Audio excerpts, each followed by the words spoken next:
আসসালামু আলাইকুম। আমি শাকিল, রোল 18 এবং আমার টিমমেট রোল 9 শায়াদ। আমাদের প্রজেক্টের নাম হচ্ছে Google Scholar for CSE। তো এটি হচ্ছে আমাদের প্রজেক্টের লগইন পেজ। এখান থেকে আমরা চাইলে লগইন করতে পারি অথবা আমরা চাইলে সারফেসে গেস্ট করতে পারি। তো আমি যদি সারফেসে গেস্ট করি তো এটি হচ্ছে আমাদের হোম পেজ। এখান থেকে আমাদের কিছু মিনিমাল ফিচার আছে, যেমন আমরা এখান থেকে মেট্রিক্স এবং ভিজুয়ালাইজেশন এগুলো দেখতে পারবো। আমরা এখানে যদি এখন সার্চ করি কিছু, তো সার্চ করলে এখানে আমরা দেখতে পারবো এই হচ্ছে আমাদের সার্চ স্ট্রিং এর উপর ভিত্তি করে আমরা কিছু সার্চ রেজাল্ট দেখতে পারবো। আমি যদি এখন লগইন করি, লগইন করলে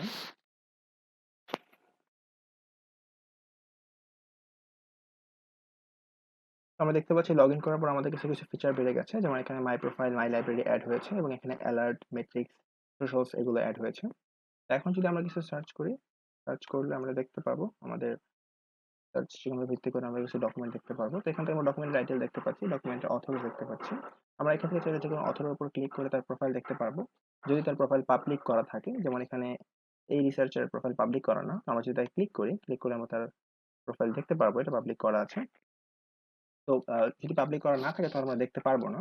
তো আমরা এখান থেকে চাইলে ডকুমেন্টের পিডিএফটা এখান থেকে পড়তে পারবো যদি আমাদের কাছে অ্যাভেলেবল থাকে। আমরা এখান থেকে চাইলে ডকুমেন্টের বিট টেক্সটটা দেখতে পারবো সাইটেশন ফরম্যাট সহ। তো এখানে আমরা দেখতে পাচ্ছি তার ৩টা সাইটেশন ফরম্যাট এবং বিট টেক্সটে ক্লিক করলে বিট টেক্সট দেখতে পারবো। আমরা এখান থেকে এটাকে আমাদের লাইব্রেরিতে এড করতে পারি চাইলে, অথবা আমরা চাইলে এখান থেকে এটাকে প্রত্যেকটা যে ডিসকাশন ফোরামটা আছে সেই ডিসকাশন ফোরামটা দেখতে পারবো। এখানে আমরা চাইলে কমেন্ট এবং রিপ্লাই করতে পারবো। এরপরে আমরা এখানে চাইলে বিভিন্ন ফিল্টার এপ্লাই করতে পারবো, যেমন এখানে বাম পাশে দেখতে পাচ্ছি সিন্স 2020 2019 ফিল্টারগুলো আমাদের কাছে আছে। তো এগুলো যদি আমরা অ্যাপ্লাই করি তাহলে এখান থেকে এর ভিত্তিতে আমরা এখানে ডকুমেন্টগুলো পাবো। আমরা এখান থেকে চাইলে কাস্টম ডেটও অ্যাপ্লাই করতে পারি। তো আমরা যদি এখানে 2005 থেকে 2015 এর মধ্যে যদি কোনো ডকুমেন্ট অ্যাপ্লাই করতে চাই তো আমরা সেটা করতে পারবো। এরপর আমরা এখান থেকে চাইলে একটা অ্যাডভান্স সার্চ করতে পারবো। অ্যাডভান্স সার্চটা হচ্ছে আমাদের সার্চ স্ট্রিং দিব আমরা এখান থেকে চাইলে, এবং এর উপর বিভিন্ন ফিল্টার অ্যাপ্লাই করবো। যেমন আমি যদি এখানে এক্সাক্ট ফ্রেজ এইটা চাই তাহলে আমি এখানে অ্যাপ্লাই করতে পারি এটা। করলে আমরা এখান থেকে মাত্র একটা ডকুমেন্ট এই দেখতে পাচ্ছি যেটা আমাদের ক্রাইটেরিয়ার সঙ্গে মিলছে। এরপর আমরা এখান থেকে চাইলে অ্যালার্ট ক্রিয়েট করতে পারবো। আমি যদি ক্লিক করি এখানে অ্যালার্ট ক্রিয়েট হবে। আমরা এখানে ৩টা ক্যাটাগরির ভিত্তিতে অ্যালার্ট ক্রিয়েট করতে পারবো, অথর, অ্যাবস্ট্রাক্ট অথবা টাইটেল। আমি যদি টাইটেলের মধ্যে ক্লিক করে এই নামে কোনো টাইটেল দেখি তাহলে হচ্ছে টাইটেল এই অ্যালার্ট ক্রিয়েট করার পরে যদি এরকম কোনো ডকুমেন্ট পাবলিশ হয় তাহলে আমার যে ইমেলটা দেওয়া হয়েছে সেই ইমেলে একটা মেইল চলে যাবে। আমরা এখান থেকে চাইলে যে কোনো সময় অ্যালার্ট ক্যান্সেল করতে পারি। এখন যদি আমাদের রিসার্চারের প্রোফাইলটা দেখি, প্রোফাইলে দেখতে পাবো যে রিসার্চারের এখানে নাম এবং তার অ্যাফিলিয়েশন এখানে আছে। তারপর এখান থেকে তার যতগুলো পেপার পাবলিশ হয়েছে সবগুলো এখানে লিস্ট আমরা দেখতে পারবো। এখান থেকে আমরা চাইলে নোটিফিকেশনে ক্লিক করলে নোটিফিকেশনটা দেখতে পাচ্ছি, যেহেতু আমরা এখানে রিসার্চারটাই আর কি। তো নোটিফিকেশন দেখতে পাচ্ছি যে এখানে যদি তার এই রিসার্চারে যদি কোনো পেপারে সাইটেশনস বাড়ে অথবা যদি তার কোনো ডিসকাশন ফোরামে কেউ যদি পোস্ট বা কমেন্ট রিপ্লাই করে তাহলে আমরা এখানে সাইটেশনস অথবা নোটিফিকেশনস এর একটা আহ, আহ, দেখতে পারবো, নোটিফিকেশন দেখতে পারবো। তো এটা আমরা একটা ট্রিগারের মাধ্যমে করেছি। এরপর আমরা এখান থেকে চাইলে যে কোনো সময় রিসার্চারের মধ্যে ডকুমেন্ট সব দেখতে পারবো, প্লাস অ্যাড করতে পারবো ডকুমেন্ট যদি তার মনে হয় তার ডকুমেন্ট এটা। তাহলে প্লাস বাটনে ক্লিক করলে আমরা এখান থেকে ডকুমেন্ট অ্যাড করতে পারি। আমরা এখান থেকে সার্চ করতে পারবো, সার্চ করে আমরা এখানে ক্লিক করি, বিভিন্ন ডকুমেন্ট সার্চ করে আমরা এখানে এটা আমরা সেভ করতে পারি। এরপর আমরা এখান থেকে চাইলে ডকুমেন্ট ডিলিটও করতে পারবো। আমরা যদি এখানে এই ডকুমেন্টগুলো সিলেক্ট করি এগুলো আমরা চাইলে ডিলিট করে ফেলতে পারবো। ডিলিট বাটনে ক্লিক করলে এগুলো ডিলিট হয়ে যাবে।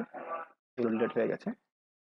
এরপরে যদি আমরা এখানে দেখি যে এখানে সাইটেড বাই, আমরা এখানে দেখবো সবগুলো সাইটেশনস এখানে আছে এবং ইয়ারের ভিত্তিতে আছে, এবং নিচে একটা ইয়ারের ভিত্তিতে একটা গ্রাফ আছে। সেই গ্রাফের মধ্যে আমরা প্রতি ইয়ারে সাইটেশন দেখিয়েছি, এবং এই রিসার্চের যতগুলো কোঅথর আছে সবগুলো কোঅথরকে আমরা এখানে শো করেছি। কোঅথরদের অ্যাফিলিয়েশন সহ কোঅথরদের নাম এখানে শো করেছি।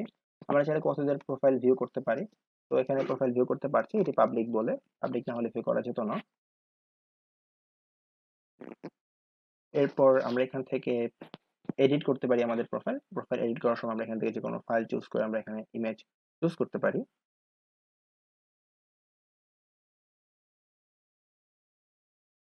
যে কোনো ইমেজ চুজ করা যাবে, চুজ করে আমরা এখানে চাইলে প্রোফাইলটা আপডেট করতে পারবো। তো এই পর্যন্তই আমার পার্ট। Thank you. আমি প্রজেক্টের দ্বিতীয় অংশ প্রেজেন্ট করব। তো আমি ধরে নিচ্ছি আমি একজন রিসার্চার হিসেবে লগড ইন আছি এবং আমার কাছে অ্যাডমিন প্রিভিলেজ রয়েছে। তো রিসার্চার এই সিনট্যাক্স এবং আইটেন ইন্ডেক্স ক্যালকুলেট করার জন্য আমরা PL/SQL ব্লক ইউজ করেছি। দেন আমাদের যে ফিচার রয়েছে সেটা হচ্ছে কিওয়ার্ড সার্চ। তো আমরা কিওয়ার্ড সার্চ অন করে যদি সার্চ দিই তাহলে আমরা যে রেজাল্টটা পাবো সেটা নর্মাল কিওয়ার্ড সার্চের চেয়ে একটু আলাদা। এটা মূলত এই কোয়েরিটাকে আমাদের এই ডকুমেন্টগুলোর টিএফআইডিএফ ডকুমেন্টগুলোর টাইটেল এবং অ্যাবস্ট্রাক্টের সঙ্গে টিএফআইডিএফ ক্যালকুলেট করে তার একটা স্কোর দিবে, টিএফআইডিএফ ক্যালকুলেট করবে। তো যেগুলো টিএফআইডিএফ স্কোর বেশি থাকবে সেগুলো উপরে দেখাবে, প্লাস যেগুলো ডকুমেন্টগুলো রিসেন্টলি পাবলিশ হয়েছে সেগুলোর স্কোর হাই থাকবে, তাই সেগুলো উপরে দেখা যাবে। সো ইউজার চাইলে সে এই পেপারটা তার কোনো একটা পেপার তার লাইব্রেরিতে অ্যাড করতে পারে। সো এই পেপারটা সে তার যদি লাইব্রেরিতে অ্যাড করে তো এখানে তার লাইব্রেরিতে এটা চলে আসবে। সে চাইলে এই পেপারটা ডিলিট করে দিতে পারবে তার লাইব্রেরি থেকে। আর নেক্সট রয়েছে হলো ডিসকাশন ফোরাম। তো কোনো একটা পেপার থেকে তার ডিসকাশনে যাওয়া যাবে। সো এখানে গিয়ে ইউজার তার ইচ্ছে মতো ডিসকাশন দিতে পারবে, অথবা সে কোনো ডিসকাশনের রিপ্লাই দিতে পারবে। সো এখানে এক্ষেত্রে আমরা ট্রিগার ইউজ করি, যে ট্রিগার ইউজ করেছি যে যেই ডকুমেন্টের নিচে কমেন্ট করা হবে তার অথরদের কাছে ট্রিগারের মাধ্যমে নোটিফিকেশন পাঠানো হবে, প্লাস যেসব কমেন্ট ডিসকাশনের রিপ্লাই দেওয়া হবে তা সেই কমেন্টারদের কাছে এর একটা নোটিফিকেশন যাবে। সো দেন আমাদের রয়েছে ভিজুয়ালাইজেশন মূলত দুই ক্যাটাগরি রয়েছে, অ্যাফিলিয়েশন অথবা ইনস্টিটিউটের, আরেকটা রয়েছে রিসার্চারের। তো শুরুতে অ্যাফিলিয়েশনের ইয়াটা আমরা দেখতে পারি যে এনভিডিয়া রিসার্চারের স্ট্যাটিস্টিক্স কেমন, তাদের টপ সাইটের রিসার্চাররা কারা, তাদের ইয়ারলি স্ট্যাটিস্টিক্স কেমন এটা দেখা যাবে। দেন আমাদের রয়েছে রিসার্চার। তো রিসার্চারের সঙ্গে আমরা সার্চ দিই তাহলে আমরা দেখতে পাবো তার টপ সাইটের পেপারগুলো কোনগুলো, তার ইয়ারলি পাবলিকেশন কেমন, এবং তার কো অথরগুলো জিওগ্রাফিক্যালি কোথায় রয়েছে এগুলো দেখা যাবে এখান থেকে। সো এক্ষেত্রে আমরা শুধু অ্যাডভান্স এসকিউএল ইউজ করেছি আর ভিউ ইউজ করেছি সাইটেশন ক্যালকুলেটরের জন্য। দেন আমাদের রয়েছে সেটিংসে ইউজার স্পেসিফিক সেটিংসগুলোর কিছু সিম্পল সার্চ কোয়েরির জন্য রয়েছে, যেমন বিবলিওগ্রাফি দেখাবে কিনা, রেজাল্ট কোথায় ওপেন হবে, পেজে কয়টা রেজাল্ট দেখাবে বা প্যাটার্ন শো করবে কিনা এগুলো। রিসার্চারের সেটিংয়ে রিসার্চার আপডেটগুলো তাকে মেইল করবে না অটোমেটিক্যালি আপডেট দিবে সেগুলো দেখাবে, প্লাস রিসার্চার তার প্রোফাইলকে পাবলিক করবে কি না, পাবলিকের কাছে ভিজিবল করবে কি না সেজন্য একটা প্রিফারেন্স থাকবে। সো ফাইনালি আমাদের রয়েছে মেইনটেনেন্স। তো মেইনটেনেন্সটা অ্যাডমিন, এটা হলে অ্যাডমিন লেভেলের প্রিভিলেজ লাগবে। এখানে অ্যাডমিন চাইলে কোনো অথর সিলেক্ট করতে পারবে ডেটাবেস থেকে। সো ডেটাবেস থেকে অথর সিলেক্ট করতে পারবে, কনফারেন্স সিলেক্ট করতে পারবে। সো এবং কোনো একটা পেপার অ্যাড করার জন্য সেই পেপারের যে রেফারেন্স রয়েছে সেই রেফারেন্সগুলোকে সে এখানে চাইলে অ্যাড করতে পারবে। দেন সে যদি একটা ডিসকাশন টাইটেল লেখে সেই টাইটেল অনুযায়ী সে চাইলে এটা সকল ইনফরমেশন ফিল করে সে ডকুমেন্টটাকে ডেটাবেসে এন্ট্রি করতে পারবে।